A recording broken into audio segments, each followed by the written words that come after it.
ఆలస్యమైందా ఆచార్యపుత్ర అంటూ ఒక్క డైలాగ్ తోనే మనల్ని ఒక ట్రాన్స్ లోకి తీసుకెళ్లిన వ్యక్తి కర్ణుడు. ఇంతకీ హీరోనా విలనా? వాస్తవానికి కర్ణుడు కుంతీదేవి ప్రథమ పుత్రుడు, అనగా పాండవులకు అన్నయ్య. కుంతీదేవి తెలిసి తెలియని వయసులో చేసిన పనికి ప్రతిఫలమే ఈ కర్ణుడు.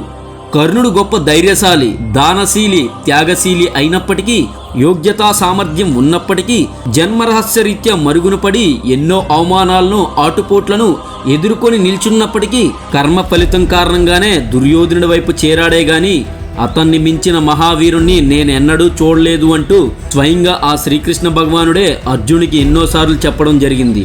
అదేవిధంగా అవసరాల కోసం దారులు తొక్కే పాత్రలు తప్ప హీరోలు, విలన్లు లేరు ఈ నాటకంలో అంటూ శ్రీకృష్ణుడు అర్జునుడికి చెప్పగానే చెప్పాడు. కర్ణుడి కోసం పూర్తిగా తెలుసుకోవాలంటే జై కర్ణ అని కామెంట్ చేయండి.